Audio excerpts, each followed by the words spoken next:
So far in 2023, cinema has been pretty good. You've got John Wick Chapter 4, Spider-Man Across the Spider-Verse, Guardians of the Galaxy 3, Beau is Afraid, and a plentiful of other great films, but none of them so far have hit me quite as hard as Past Lives.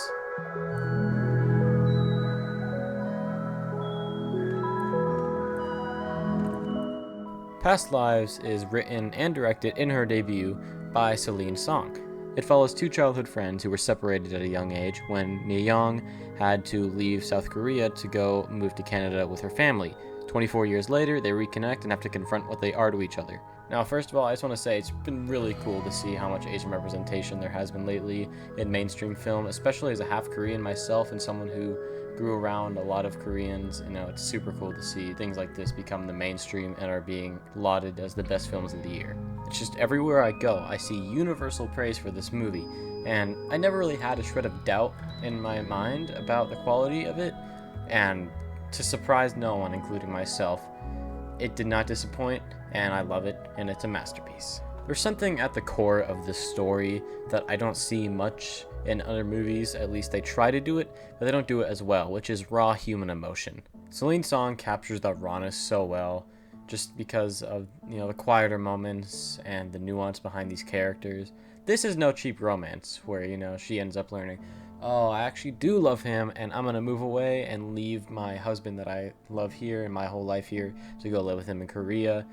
It's a movie that treats love with just respect and a certain calmness to it all that makes it really special. There's just so much depth to each of these characters, and I found myself really loving how the relationship was dissected throughout the story. It's just an amazing story of real love and bonds between people. How just because we always thought we would end up together in our past lives does not mean it's what's going to happen in our future lives.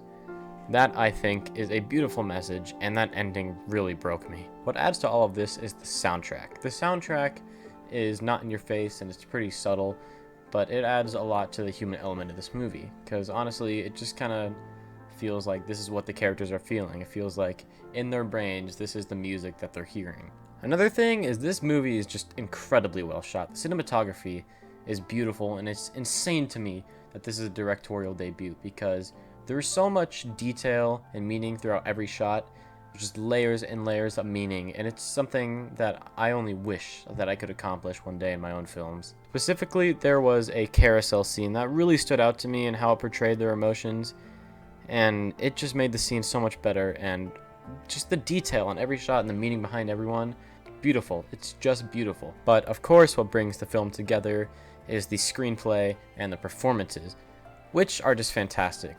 The screenplay is incredibly well written, and the actors really give it their all, and they absolutely do it justice. I wouldn't be surprised if any of these actors won any Oscars this year.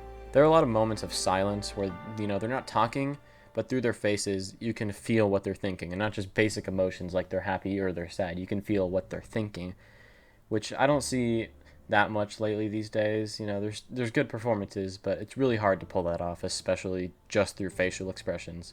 Greta Lee did an amazing job as Nora, and I loved her performance, but the two performances that stood out to me specifically were Teo Yoo and John Magaro as Haesung and Arthur. Both of them had a sadness to them over how they both felt about Nora that blew me away.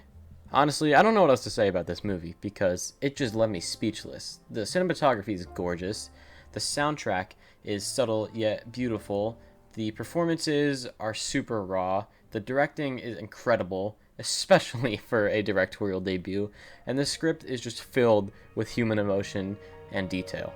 This is just easily the best and my favorite film of the year. Thanks for watching.